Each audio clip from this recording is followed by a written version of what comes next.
Gary, typically we ask you the cold open question. Yes. But tonight, the cold open question goes to our guest. Okay. Greg, who was the better roommate, Brian or Gary? That's a tough question, man. Way to put you on the spot, huh? You can put me on the spot, but I will say this. Listen, there were positives and negatives to both. That's the right answer. Overall, both of you guys were great to live with. You guys were a lot of fun to be around. So I can't really pick and choose with that. Gary was always working, and Brian, you and Jill were always off somewhere else. So I got no complaints. Like I said, either way, it worked out well for all of us. So agreed. So I had no problem with either of you.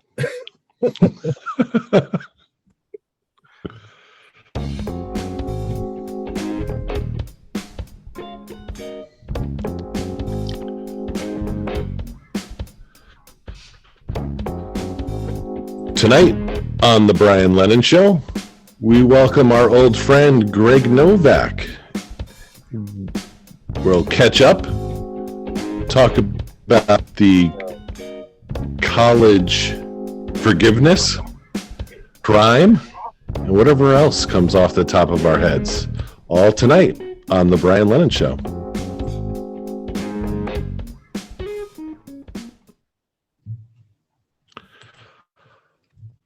Before we get started, I have a special introduction.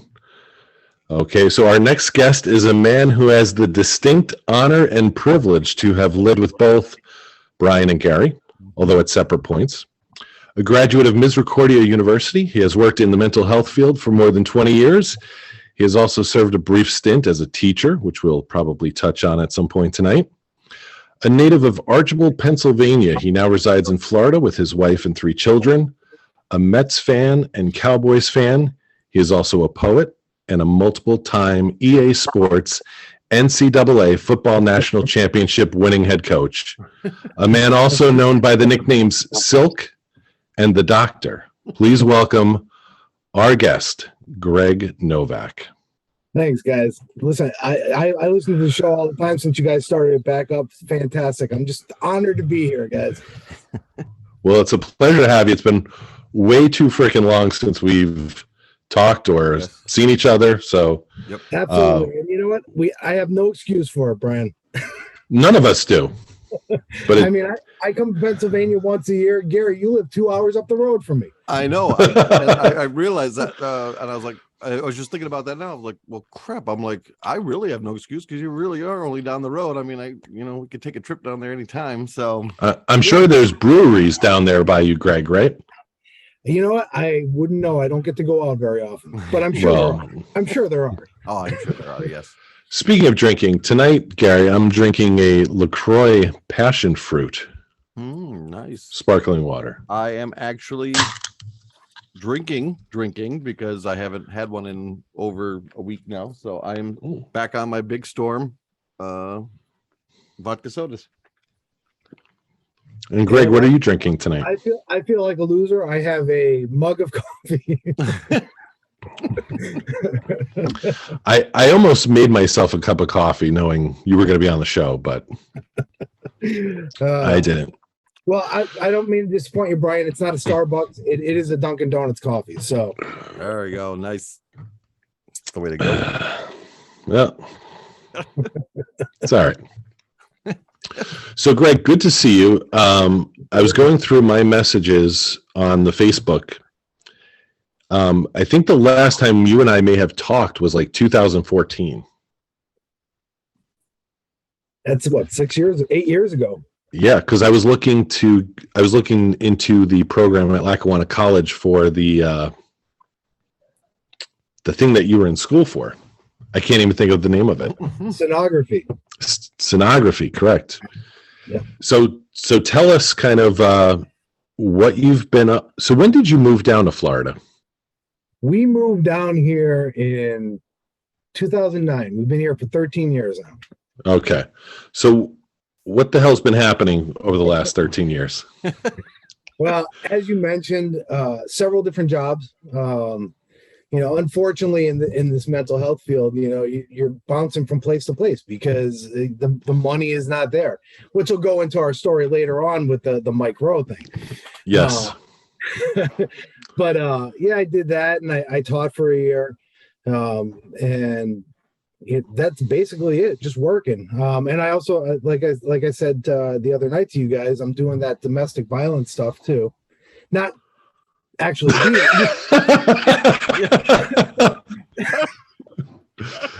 get enough of it. No, it's you know what I'm saying. So when you guys have a topic on that, I would love to talk to you guys about that, because it's kind of something that I'm kind of really involved with. So right, we've talked about doing a program kind of dedicated to domestic violence. There's got to be a better way to phrase that, but yeah, exactly. In October is Domestic Violence Month, or Domestic Violence Awareness Month. So we're already in the works of putting something together to talk about that. So I think that'll be really cool. And that's kind of like the whole point of the show. Again, we're able to catch up with people we maybe don't talk to. We kind of get an hour to goof around with our friends, but if we can bring something positive and constructive to the world, all the better. All right.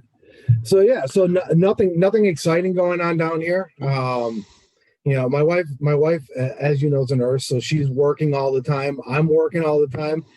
Kids are in school. And I will say this, I'll talk about it later when we're talking about the Mike Rowe stuff, but that's about it. People always joke around. They're like, it must be nice to live in paradise, but the thing is, you're working all the time. You don't get to enjoy it. So, Gary, you know exactly what I'm saying. That, and a lot of times it's just way too hot to even do anything. It's like you just absolutely. You're like, what? So whenever you hear, like, they're always talking about that. Well, you live in Florida, but I still have to work. I'm not here on a permanent vacation. I'm still working, and it's hot. Yeah, you guys only see the hot for maybe a couple months. We have it all 12 months. We get that 1 or 2 weeks where it's you get that little cold front that comes in, and then that's when they're laughing at us too, because then they're like, "Oh, all these people wearing winter coats. You live in Florida." I'm like, "Yeah, well, it's cold. It's a different cold down here." It's a different cold. It will, Gary, Brian, I just got to say, Gary is absolutely right, because you know what? When you wake up in the morning and it's 50 degrees, and then by noon it's 80 something, and then it drops down to 50, and that's a 30-degree fluctuation twice a day. I mean, it is a different type of cold. All right. I guess I'll take your word for it. Greg, one of the questions I wanted to ask you is, how was the move from Pennsylvania down to Florida? Obviously, we've touched a little bit on the weather, but kind of what was the biggest change or eye-opening thing for you moving from Pennsylvania away from your family down to Florida? Well, I mean, that in itself is difficult. One of the things is, my parents are alive, thank goodness, but they're in their 70s. They're not in the best of health. They have their little problems here and there and stuff. So it's kind of difficult when you're living like 2,000 miles away. When they get sick, you can't just hop in your car and go over there and check on them. You know what I mean? Luckily, I have my sister still living there. My older brother and my sister live in there, but that was one of the biggest changes. I will say this. I think, and if anybody who listens to this is from Florida and they get offended, I apologize.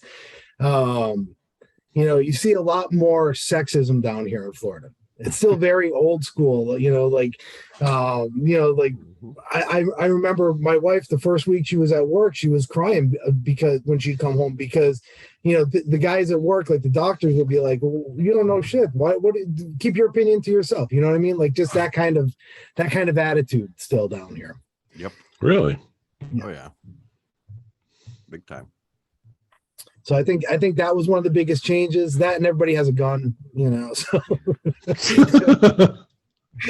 Well, we'll touch on that too a little bit later because we got a let's broach that subject now because today is Tuesday, August 30th, when we're recording. Earlier today, President Biden was in Wilkes-Barre to talk about his gun safe cities or whatever program it was about. He chose Wilkes-Barre for whatever reason. Maybe Chicago. Maybe he didn't feel safe in Chicago, but Who does? Did you guys see or hear anything about his visit to Wilkes-Barre? Nope, didn't even know he was up there. I did not, but I will say this. Wilkes-Barre has its problems with guns, and Wilkes-Barre has its problem with crime. I remember when I went to Misericordia, we would go down to like the Woodlands. We'd go over to like Market Street Square was still open at that time. I don't know if you guys remember that or not. Yep. It's the bebop. But if I can ask you a question, Brian, how do you feel about your son being down in Wilkes-Barre? Did he go to see Joe Biden today, or?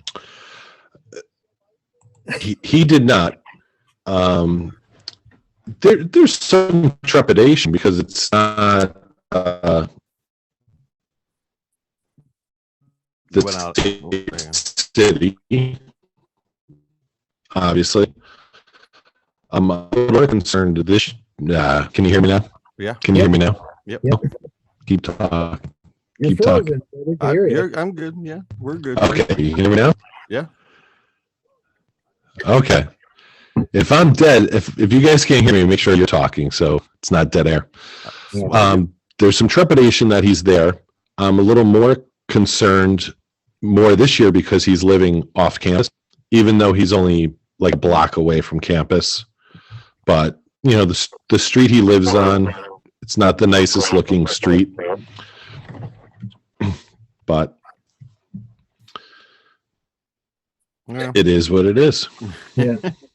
But to answer your initial question, I didn't see anything about Joe Biden being there, but I've been working. I worked from 8 to 8:30 today, so I didn't really get a chance to watch the news. So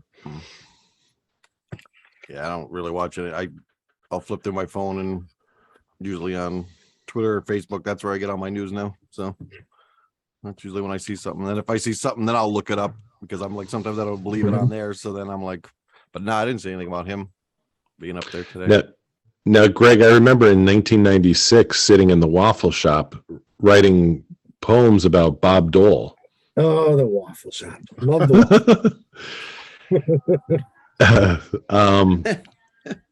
A question for you, because I think I know the answer for Gary, but I'm interested for you. Has moving to Florida changed your politics at all? Pennsylvania is a blue state, and so there are a lot of Democrats in Pennsylvania. When I was 18 and I was registering to vote, I was pretty much told by my relatives, you need to register as a Democrat. And that's just the way it was up there, I will say this, my wife is Republican. She'll tease me about being a Democrat sometimes, but as I tell her, you know what, the only time it really matters is in the primary. I try not to look at the agenda of each party. I try to go with what I think is going to be best for me. Mm-hmm. So I really don't sit here. I wouldn't sit here and say that I would vote for a Democrat or a Republican. It all depends on the person at that time. So have my politics changed a little? Probably a little bit, yeah. All right. Gary, how about you? Have your politics changed since you've moved down to Florida? No, just like Greg said, I registered as a Democrat as well, but I'm same way. I'll look at whose views are towards what I want to see happen. Where if it's a Republican, I'll vote for a Republican. I don't care. If it's a Democrat, I'll vote for a Democrat. But yeah, if they're neither party, and it's someone else that I kind of agree with, that's say like a libertarian or whatever other wacko parties are out there, I'll vote for that person. Parties. I don't care. Hi, Joe. I just I'm the same. I mean, I don't agree with a lot of stuff our governor does down here. I think he's a little bit of a kook, but And see, and on that subject, I happen to like DeSantis. I think the fact that he did not close everything down, he did not panic like a lot of these other states did. It kept the economy going down here. And he didn't close the schools down. My kids didn't miss any days of school because of the pandemic. Okay, there's a couple things. Yes, there's a few things he's done, but then then he does one good thing, and then he does 15 stupid things, and it's like I'm like, seriously, I'm like, can't you just flow with the one? But yeah, go ahead, Brian. So, Greg, your kids were in class, like in person, the whole pandemic. For the majority, for the most part. I think towards the end of now, my oldest daughter, she's a junior in high school this year. So, yeah, I know, right? Brian, I look at Joey and I look at Lucy, and I'm like, you got to be kidding me! Like, I don't think I've ever met Ruby and Bernie, but even them, I look at their pictures and I'm like, oh my god, we're getting old. And your son, Colin, I'm like looking at them, I'm like, holy crap! I can't believe he just started freshman year this year, so. Well, my daughter, the 16-year-old, one of the great things about, I'll get into the education thing later. We'll get into that later. But I'm sorry, what was the question? School wasn't closed. The school was. They were in person. Right. So the end of my oldest daughter's 8th grade year, I think the last 2 or 3 months they were not in school. So she missed like her 8th grade graduation and stuff like that, kind of big things that she was disappointed about, but I mean, she moved on from it. Yeah. But for the most part, the kids have been in school. My wife, she works in the ER. She was an essential worker, never got to stay home. I never got a chance to stay home. I never worked from home throughout the whole thing. I had to be out, so, and, we all had COVID like twice, and, I mean, we're fine. We're fine. Yeah. So, cool.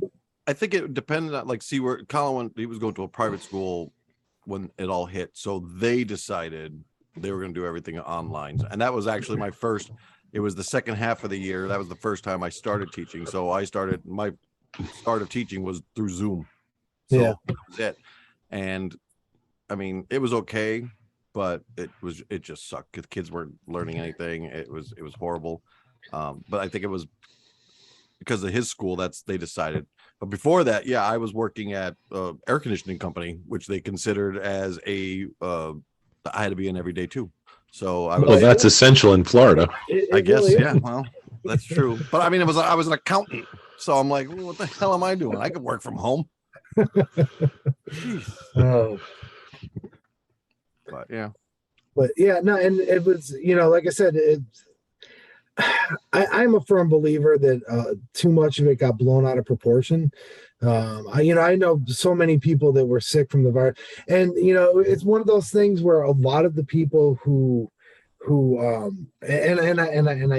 and I hope I'm not offending anybody by saying stuff like this, but a lot of the people who unfortunately passed because of the pandemic, it was complicated. I mean, they had COVID, but it complicated some of their other medical problems. Mm-hmm. I mean, that's not to say that they weren't getting people in the hospital. My wife would come home and tell me stories about it all the time, but for the most part, if you were younger and you were healthier, we're in pretty good shape. So I caught it at one point, but nobody else in the house did. So I was the only one who actually got, but this was after the shots and all that stuff. So it wasn't, it was just a mild, just cold basically, but yeah.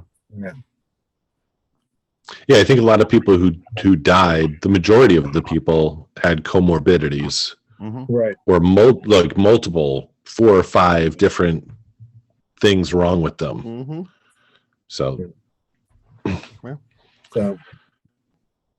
but that's a very touchy subject for some people, and that's one of those subjects that with my parents I can't even discuss it because they think my view on it is so radical that it shouldn't be heard, so we don't talk about that too much.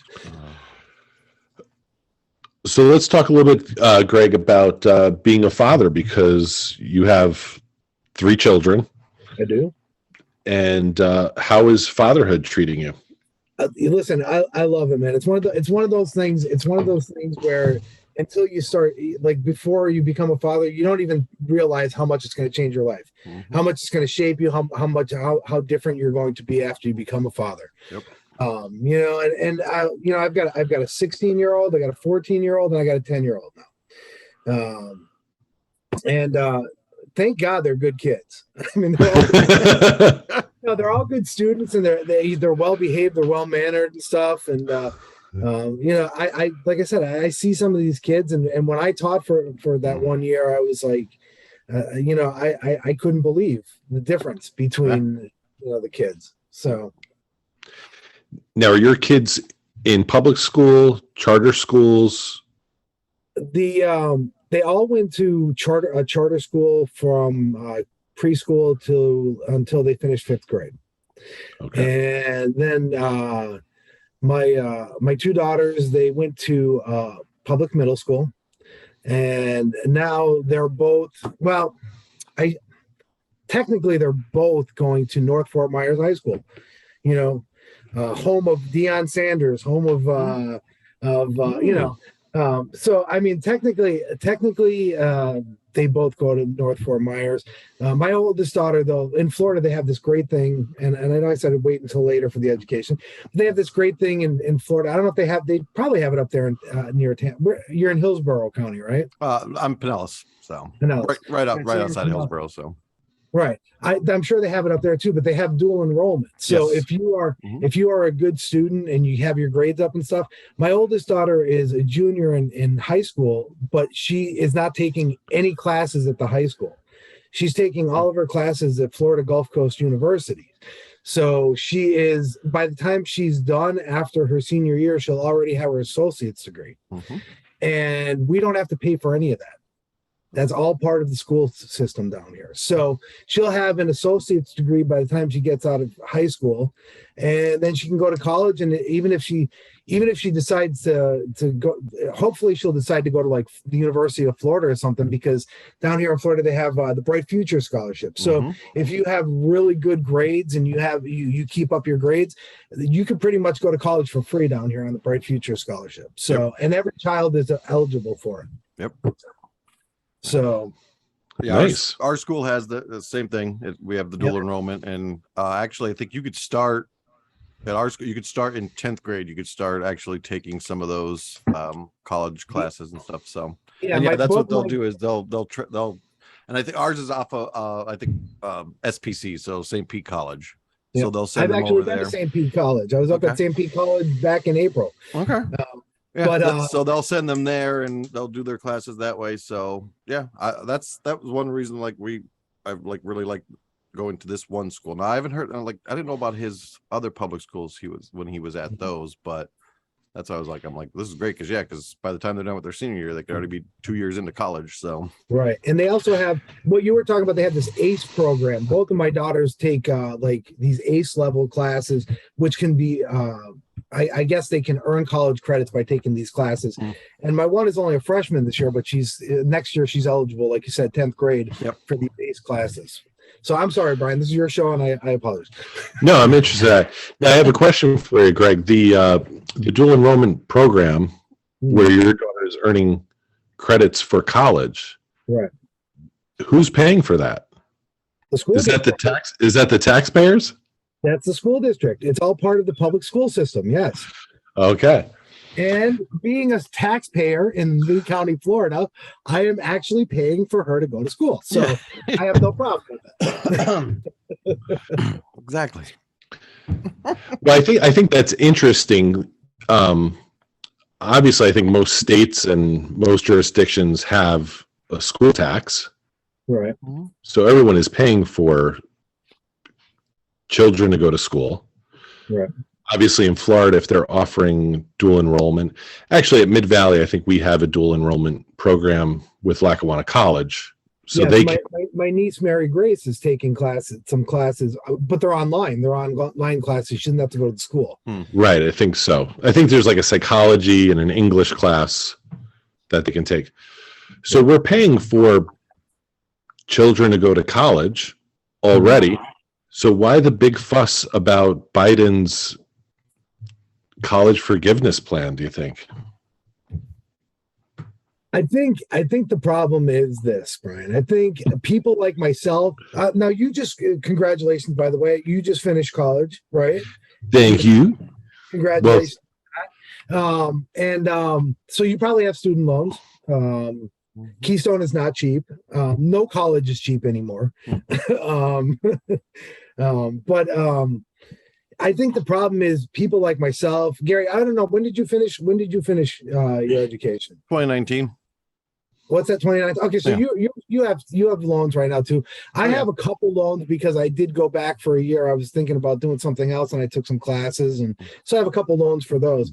But I think it's a lot of people like my age, maybe a little younger, who have finished paying off our student loans on our 4-year degree. And I think some of it is bitterness. I think some of it is the fact that, hey, we had to pay these off. Why are these kids getting away with that?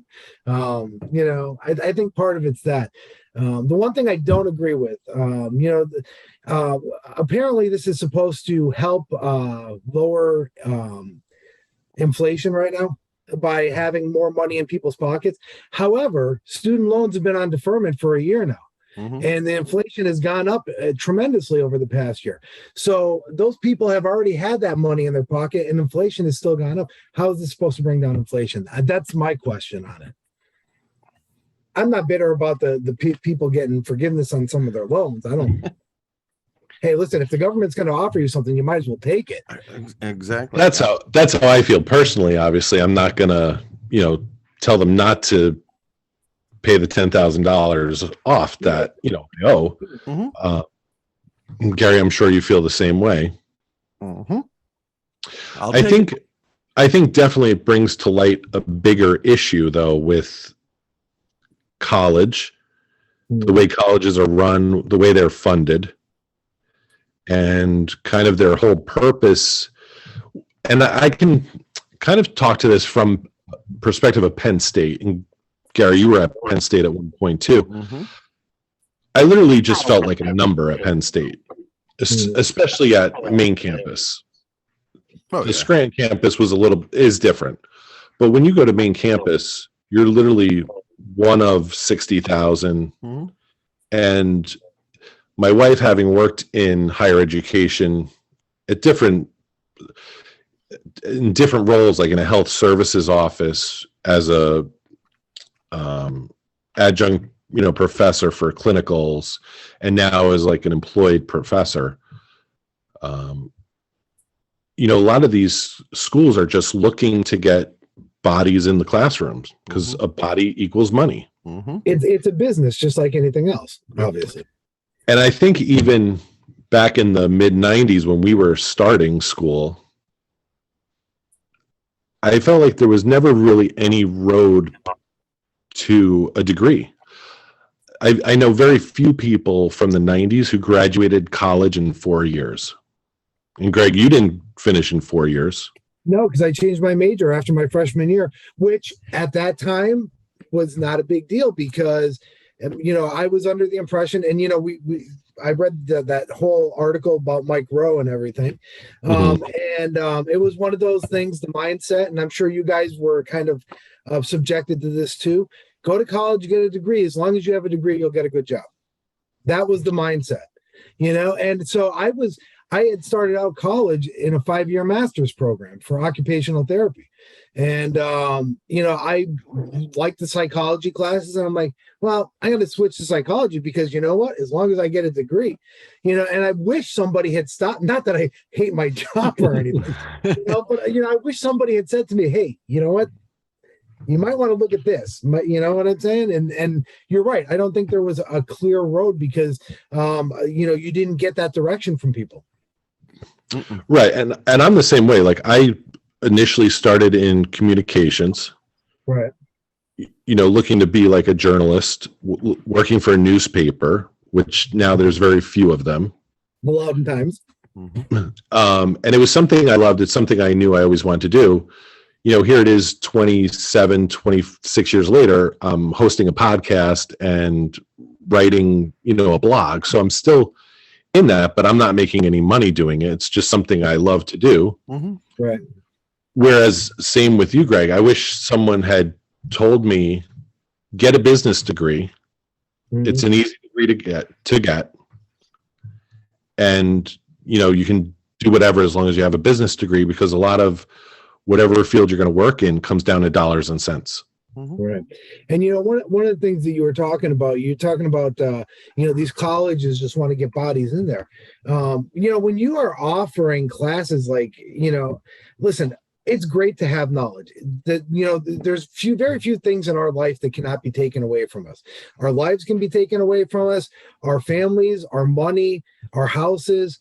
But once you have that education, they can't take it out of your brain. Obviously, if you have traumatic brain injury or something. but you know what I'm saying, right? Yes. So there's nothing wrong with having that kind of education. Yeah.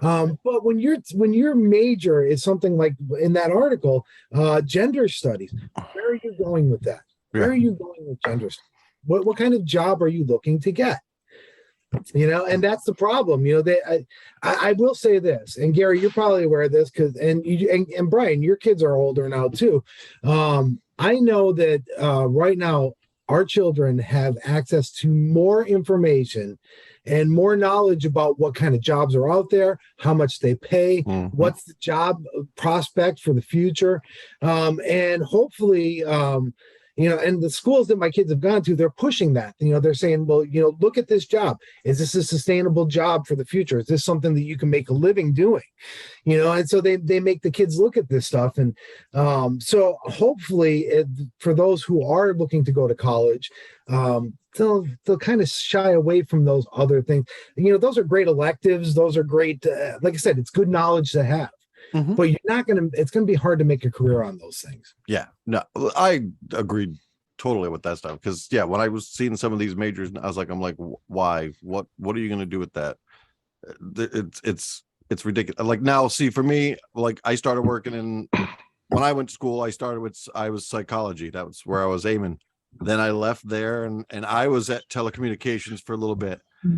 Then I moved back to psychology again. Then I just left and did nothing. And then I was like, I started working in accounting. And weren't you anthropology though too at one point? Oh God, no. No, okay. Too much. No. So I was like, okay, I'm gonna. Fantastic. Yeah, I was doing the accounting thing, and I was like, and I wish I knew it was so much easier now doing the online stuff that I would have gotten it earlier on. I'd probably still be at Outback and not have been let go because I didn't have my degree. And I was low man on the totem pole there in the one new department that I was put in, and they were actually getting rid of that whole department anyway. So if I knew it was that easy to do that, I would have had that thing, and I would probably still be doing the accounting now. Well, now I'm doing teaching stuff, and I'm thinking about going back and getting like a master's in education. Maybe I don't know, I might actually go back to accounting again. But other than that, I mean, like these degrees. Yes, like you said, there's no one. Now there's more information out there for these kids to learn. Hey, listen, you're not going to do anything with that. That's a useless career path. Here, try focusing on something like the business side. There's always going to be businesses out there, but a lot of these kids now, like especially at my school, all they want to do is play football. So they all think they're going to be NFL stars. So that's their mindset. And I keep telling them, which is probably more unrealistic than going to college. Exactly. And I tell them, like, I go, guys, if you don't like being in class right now, you still have to go 2 years of college just to get in the NFL. You can't just go right in unless you play baseball. That's the only sport right now that I know of that you could actually get drafted out of high school and go into. Basketball. And basketball. That's right. Basketball is the other one. But I said, I'm like, but football, I'm like, there's no way. I'm like, if you don't like being here now, you still got to go 2 more years of college. And I mean, half of them aren't probably going to make it anyway, but whatever. And I want to kind of. I'm bitter. I want to kind of transition and bring in the Mike Rowe article that I had shared with Greg and Gary. I sent it to you too, Gary, right? Mm-hmm. Yeah. But I want to kind of touch on this aspect of the college education. I went to college throughout my lifetime, so I had like a ton of credits, but no degree to show for it. Exactly. Right. In 2007, I got an associate's degree just to kind of show something for what I'd done. But I found kind of as I was getting older, there was no way for me to get promoted or even get like a better paying job without a degree. Mm-hmm. Right. And I worked for people who I would consider myself smarter than and even have more experience than, but they had a degree. And so they had a better paying job, more responsibility, all of that. And so I think kind of society and business and corporations are set up where you have to have the 4-year degree almost to get to a certain level in the company. But, you know, I have a degree now. It hasn't really paid off yet, or I don't know if it will. And Greg, you've had a 4-year degree, and again, the mental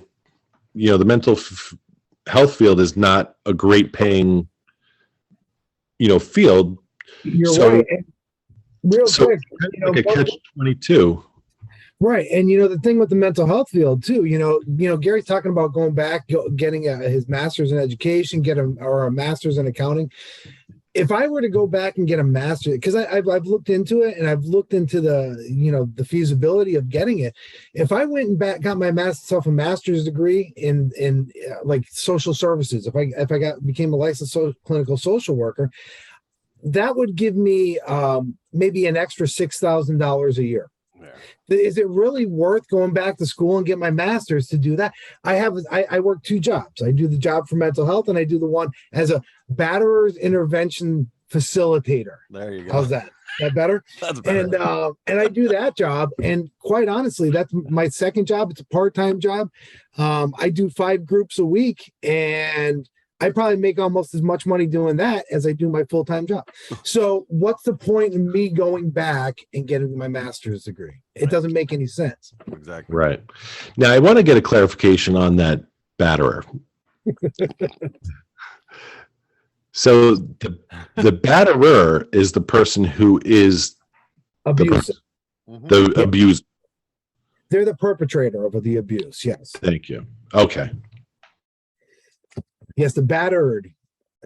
Battered. You're right. You went out again? The battered. Oh no. Can you hear me, Gary? Or I can hear you, yeah. Yeah, it's him. He has crappy internet. So this is what happens. All of his kids are probably playing something, yeah. And they're I can hear you now. all of his internet. So I'm sending him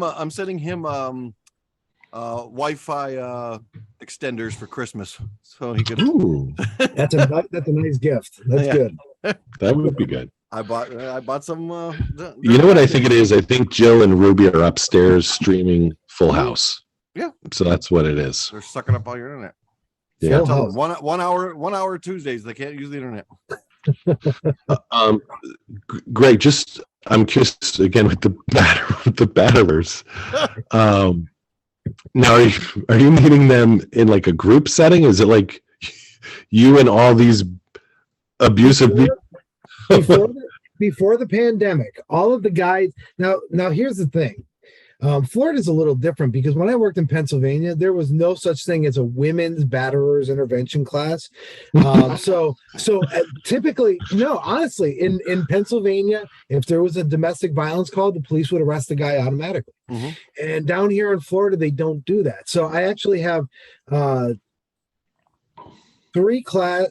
classes with guys who've been arrested and court ordered for domestic violence classes, and 1 class with women.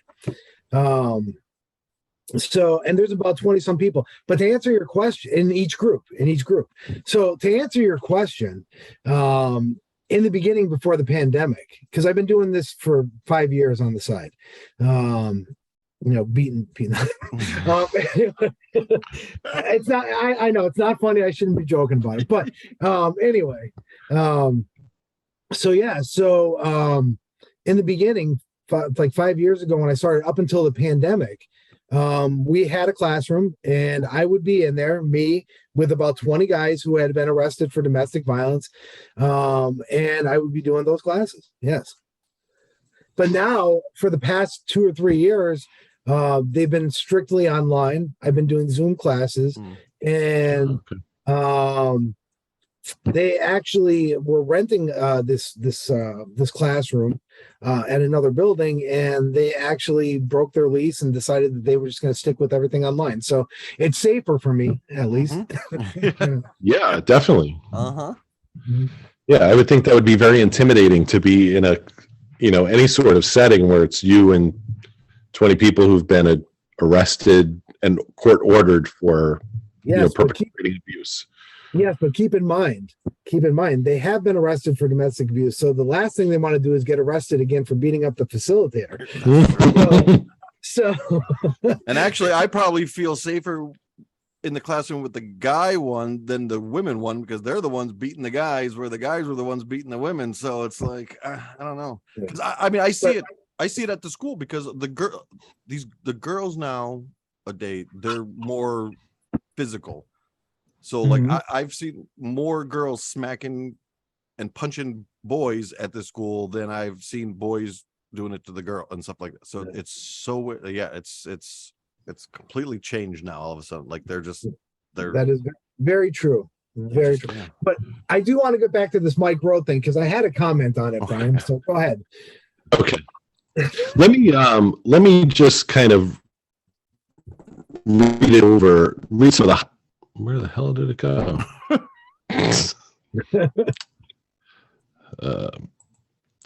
Do you remember what you wanted to talk about? Because I have to find it again. What I wanted to talk about was this real quick. My email. I like Mike Rowe, and I like his. I agree with him 100%. I have a college degree, and every time something happens with the plumbing, I got to call a plumber. And they make so much money doing that. So I think people have forgotten about the skilled labor, and I think it's important. However, I will say this: Mike Rowe himself has a degree from Towson State University in Maryland.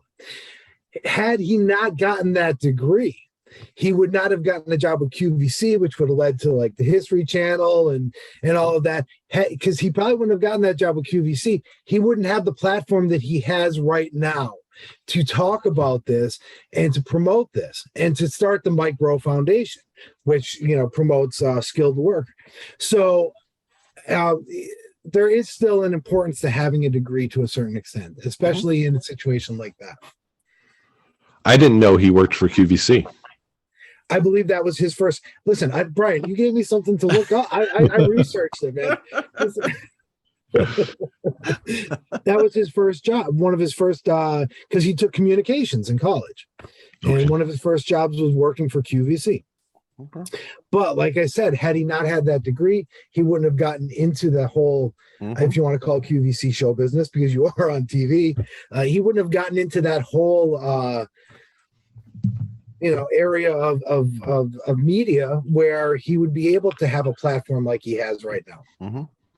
Right. And since you took up the subject of showbiz, let me just put a plug in here for our YouTube channel.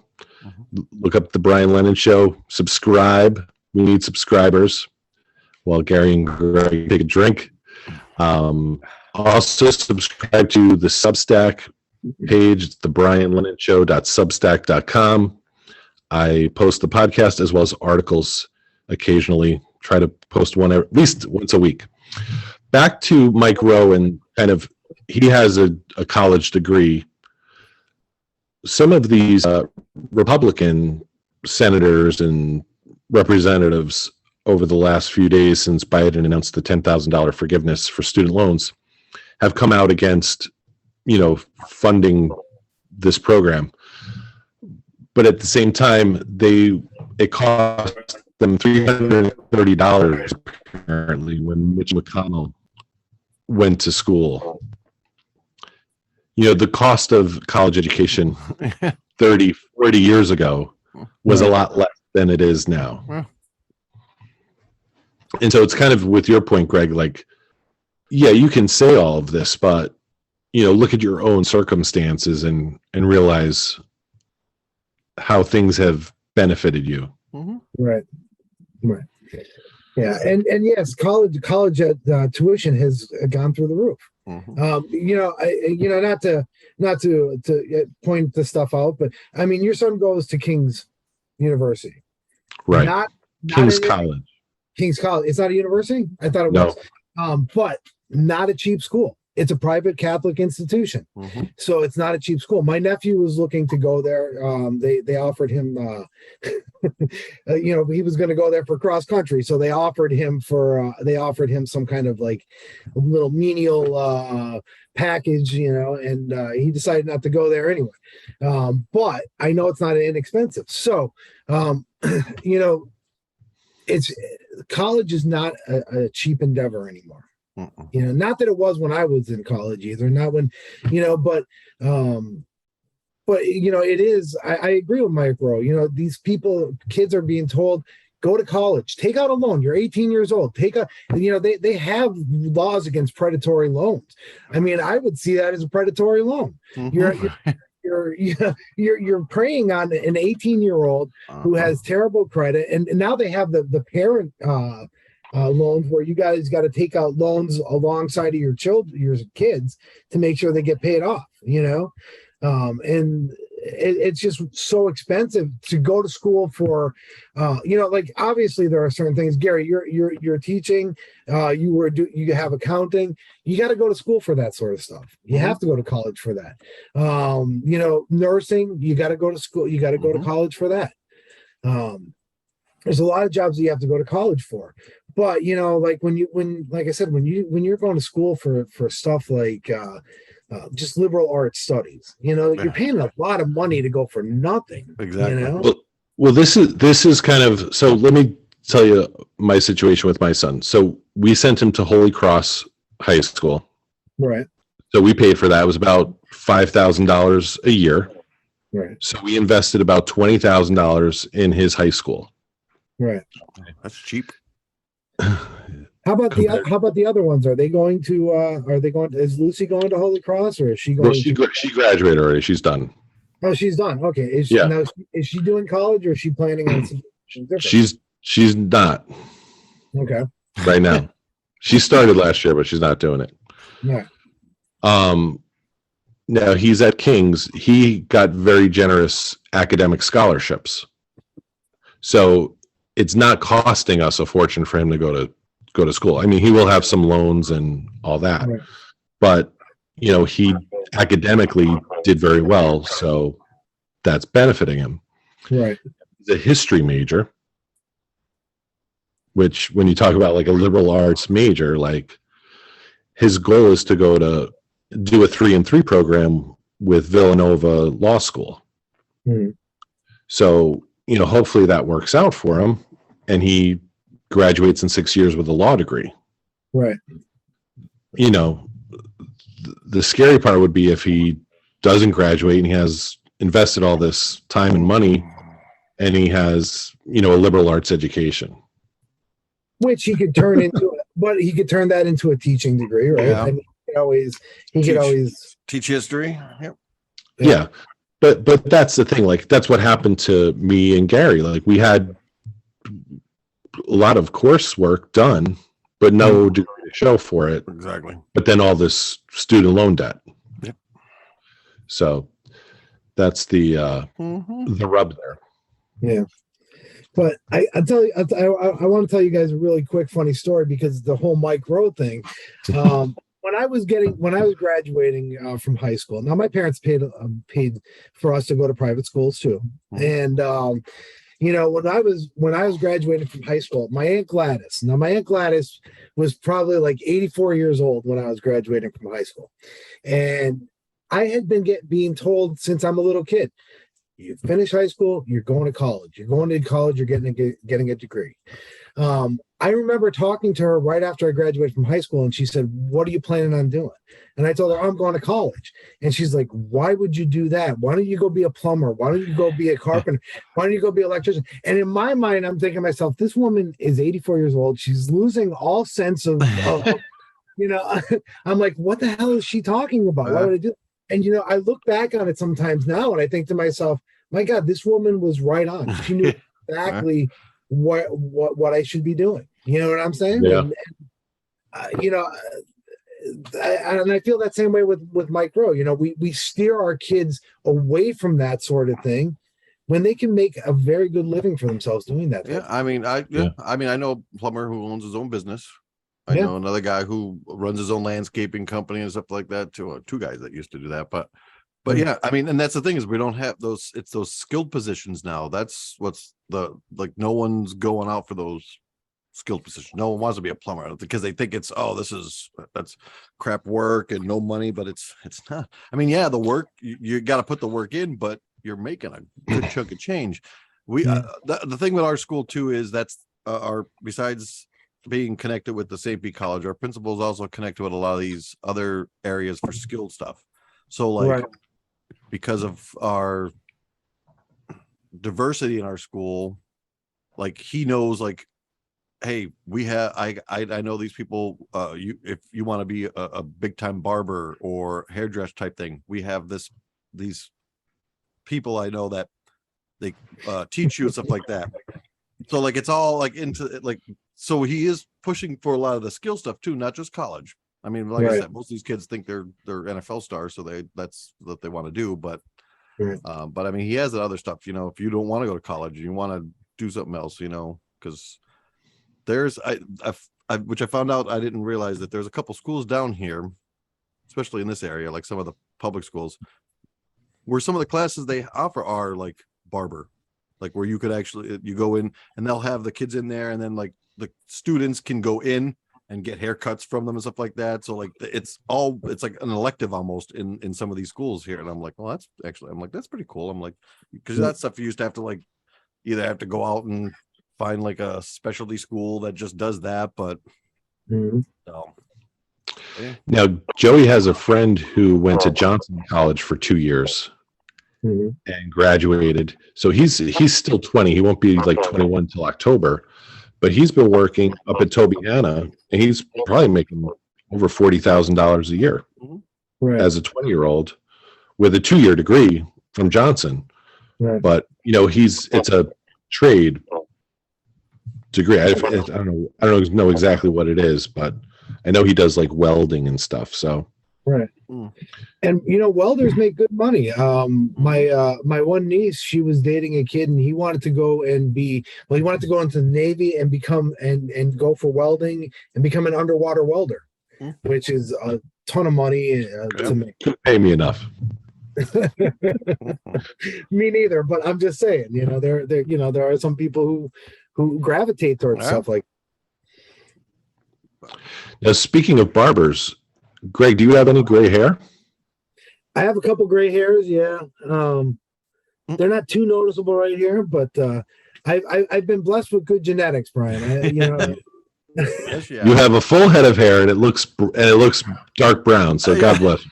Yeah. My grandfather was 90, almost 90 when he passed away, and he had a full head of black hair. So I've been blessed with good genetics. But if I don't shave for a few days, all the stuff, it's all gray stubble. It's not black. It's not brown. It's all exactly. It's all gray. So I try not to grow anything. As Gary gets the board ready to introduce his segment. Gary, that's your cue. Okay. Greg, I want to ask you, EA Sports NCAA football is coming back. How excited are you? I'm very excited. I've been, Gary, Brian, every year I talk about this. No, seriously, I won't buy the NFL, the Madden game. I just don't find it as enjoyable. So I talk about that NCAA football all the time. And now that they're paying students for their likenesses and stuff, when are they coming out? The 2024 or something like that? Was it 24 or is it? I thought it was It might be. It's not this year. I think it's next year. 23. I think. Right? Yeah, I think it was 23. That's what I heard. But I'm excited too because I'm like I tell the kids all the time, like at school, I was like, because they're always talking about Madden this, Madden that. I'm like, no, I'm like NCAA football. That was the game. That was awesome. That game. Oh, I still have the PlayStation 2 with like all the games from like 2000, 2001, 2002, 2003, all of the NCAA football. Every year I would get a new one. I think the one I still have them. I think the one I have is I don't know if it's. I can't remember. Mine's not. Mine might be 97, and I still it's the only one. And I'll still. I actually plugged it into the bedroom TV the one day, and I pulled it up, and I was like, oh my god, I'm like, okay, that's it. I had to unplug it because I was like, I don't know if I'll ever leave. I'm like, I gotta stop. I'm like, I gotta take a break. So I'm like, but yeah, I'm so excited for that. I can't wait. All right, I'm ready. All right, it's time.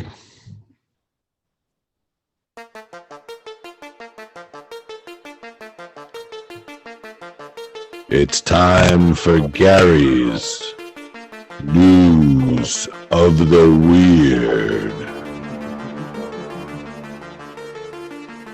I lost my there we go. Okay. All right. Did you guys notice I was changing the lighting? No. I wasn't. All right. So our first story is Iowa Town asks, where did we put our time capsule? The small northwest Iowa city of Sheldon planned to make the opening of a time capsule one of the centerpiece events of its 150th anniversary this weekend, but it ran into a slight problem. No one is sure where the time capsule is buried. We're trying to find instructions on exactly where it's at before we just start digging, said Sheldon Chamber of Commerce Director Ashley Norday. We think we know where it is, but to dig up concrete in the park when we have such a big event going on, we're just postponing that to a little bit later in the year. The time capsule was buried 50 years ago during Sheldon's centennial celebration, and over time, its specific location became a bit fuzzy. Event organizers had planned to open the time capsule during a town birthday celebration Friday morning featuring birthday cake and coffee. They then planned to place new items inside the capsule and rebury it. The other events will go on as planned, with the time capsule unveiling delayed until workers can find it. To do that, the city will hire a company with an underground radar system that helped the city of Sudbury find the time capsule earlier this year. All right, so I got to about this. I could see if they buried this 150 years ago. Maybe they might have problems finding it. Listen, the three of us 50 years ago, they kept records 50 years ago. Nobody wrote down where this time capsule is. There's got to be a picture of them burying it somewhere. There were cameras at that time, yes. Yeah, exactly. Yeah. I think 50 years ago they had cameras, yes. Oh my god. And that's not an onion piece, right? That's not from that's from AP. Oh my goodness. Yeah. So what other events do you think would be scheduled for this town where they lose track of their time capsule? Well, that's the point, because like they were sitting there. Oh yeah, we were gonna have cake and coffee, and then open up the time capsule. I was like, okay. Well, where's the time capsule? Yeah, where's the time? We don't have a hide and seek competition. We lost the mayor. We don't know where the mayor went. Oh, it'll be like Al Capone's vault. They'll blow this concrete up, and there's nothing there. No. Oh my god. Oh my gosh. That was funny. All right. And then monkey business behind 911 call from California Zoo. Cops usually have a prime suspect. In this case, it's a primate suspect. The San Luis Obispo County Sheriff's Office believes it was a little capuchin monkey that called 911 from a zoo last Saturday night. The call disconnected. One from friends, hopefully. Yep. The call disconnected, and dispatchers tried to call the text back. There was no response. So deputies were sent in to investigate, the office said in a social media post. The address turned out to be the zoo near Paso Robles. but the deputies found that no one there made the call. They finally deducted that a capuchin monkey named Route had apparently picked up the zoo's cell phone, which was in a golf cart used to move about the property. We're told capuchin monkeys are very inquisitive and will grab anything and everything and just start pushing buttons, the officers posted.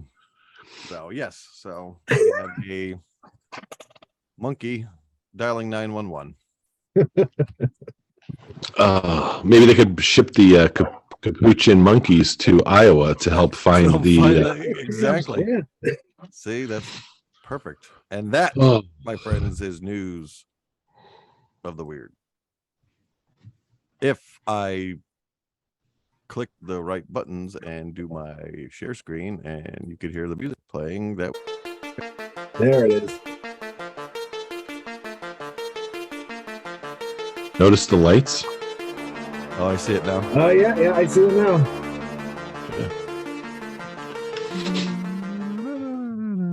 Oh, that was funny about the time capsule. Yeah, so they said, and it was funny is I was going with, I had another story, and then I was I couldn't find You it. lost it. I lost it. So then I did. So then I was scrolling back up, and I seen that one. I was like, oh, perfect. Oh God. Oh yeah, that sounds about right. Oh, hey, you know what? I've got a quick story for you because I don't watch wrestling, Brian. I don't. Okay. I know you're big into wrestling. I know you're big into wrestling.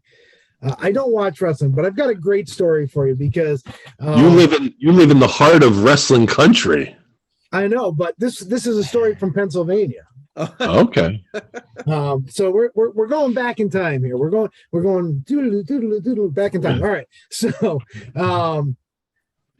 when I graduated from high school, the summer after I graduated from high school, I was working at a human services facility, and I was working as the job I took for the summer was working as a companion for mentally challenged young men who were around my age, 20, 21 years old. And the one guy that I was working with was a big wrestling fan. And so he wanted to go see a wrestling match down at the CYC. Catholic Youth Center, exactly, down at the CYC. So we got tickets and we went down to the CYC to see this wrestling match.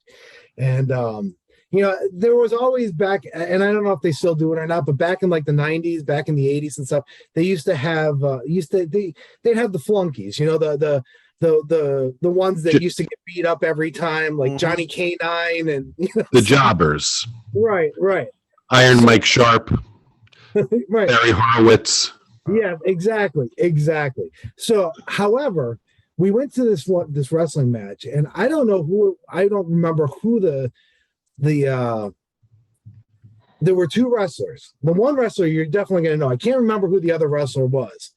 And they introduced the guy, and he's the jobber, and his name they bring him out and they introduce him, and I'm like, who the hell is this guy? Hunter Holmes Helmsley. And he was the jobber. Okay. He was the guy who was going to get beat up on it. And I'm like, well, Jesus, with a name like that, he deserves to get his ass kicked. Little did I know, I was watching Triple H, who later on would not only become one of the heirs to WWE, which at the time was the WWF. Right. But I always think back to that because I'm thinking the whole time I was watching, I'm like, this guy sucks. That's fine. And then a couple of years later, they're talking about this Triple H guy. I'm like, Triple H? Who the hell is Triple H? And I looked him up online, and that's who it was. So that's funny. Now he's the head of creative for WWE since Vince McMahon stepped down or retired. Right, since he married his daughter. Yeah. Yeah. So, like I said, I'm not a big wrestling fan, but I just thought you might be interested to know that Hunter Holmes Helmsley had wrestled at the CYC at one point. So you never know where you're going to get your start. Exactly. That's true. So that's funny. That's funny. Gary, you want to put a plug in for your other podcast? Sure. Distracted Dads. Get it everywhere. Yes, that's my next one. I will be subscribing to that. We didn't do anything this past week because it would have been our live show, and I was still sick, so I was like, I didn't get to go out, and then they were like, well, we'll do it Sunday, and then my buddy got sick, so we'll do one this Thursday, which will be just like this zoomed. So looking forward to it. And then, Greg, you promised to come back in October. I would love to. I mean, it's been great catching up with you guys. I wouldn't mind catching up with you guys not on Zoom. You know what I'm saying? Yes. I know. I because you're Fort Myers, right? So yeah, well, Cape Coral, yep, right there. So you're not too far down the road. So yeah, right down 75. Yep.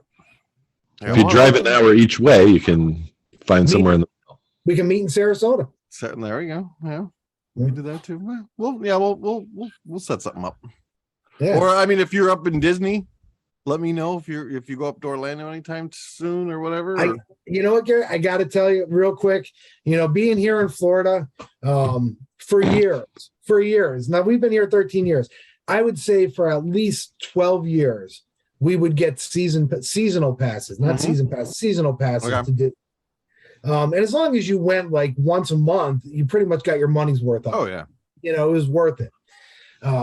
You know, your kids are spoiled when you wake up on a Friday night, you say, hey guys, we're going to get up early tomorrow. We're going to go up to Disney. We'll stay there for 2 days. And they're like, oh, do we have to go to Disney again? Yeah.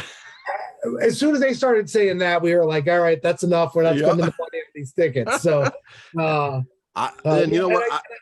I feel the same way, but it's not the kid. It's not the kid. It's the wife. She's the one who wants the damn ticket. Now we're going up in October, but we're going up for our anniversary. But we're going to Epcot because it's still Food and Wine Festival, so I don't mind that one. Magic Kingdom to me, I'm like, I'm done. I'm like, I've seen it 1,000 times. It hasn't really changed much. Now maybe when the Tron opens up, I might just swing in, ride it, and then leave. But other than that, I'm like, plus there's no alcohol there, so it just kind of stinks. I will say though that Magic Kingdom definitely has the best firework display. Like if you want to go see fireworks, they have fantastic fireworks. Well, you know, I always tell my kids, I'm like, you know, there are people who save up a lifetime to come to Disney, and we're telling you we're going to Disney, and you guys are complaining about going. Yeah, exactly. We're done buying these tickets. You can go every other weekend. Yeah. So now have they been to Universal yet?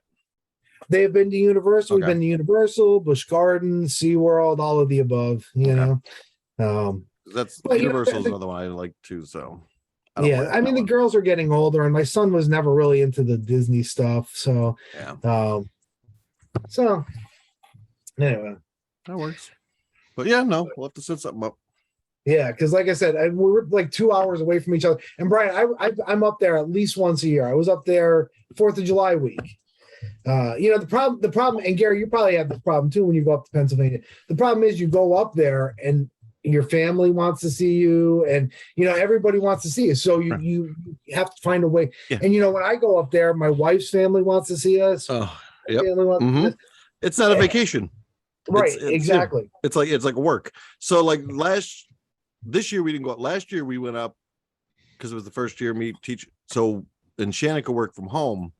So we went up for like over a month. So we went up like end of, what was it? Or the beginning of June. I think we stayed till after July 4th. So, I mean, we stayed up for quite some time. So that wasn't bad because then, we were able to get around and see. But yeah, when you go up for that week, it's like, I'm like, this isn't a vacation to me. I'm like, I'm running around from one house to another. And it's like, this sucks. I can't get anything in. So, now when I like, if we only do a week like that, I tell everyone, I'm like, all right, listen, if I'm coming up for 2 weeks, this weekend, your family needs to have a big party, invite everyone over. And then my family have a party the weekend after. And then we just meet everyone there and that's it. We're done. You don't have to worry about it. And then during the week, I could just do whatever the hell I want. All right. Well, that's going to end it for the show tonight. I want to thank again our guest Gregory Novak. So good to talk to you, and we will obviously be in touch more frequently now. Yes. Absolutely. And guys, thank you for having me on. I had a blast. It was fun talking with you guys. And hang on afterward. We talk a little bit after the show. All right. Sounds good. And as always, thanks to the best co-host, Gary McDaniel. Damn right. That's going to be all for us tonight on The Brian Lennon Show. Just a reminder again to subscribe to The Brian Lennon Show on YouTube, ring the bell, and check us out on thebrianlennonshow.substack.com. Subscribe to that as well to hear the podcast and read what I write. Thanks again and have a good night.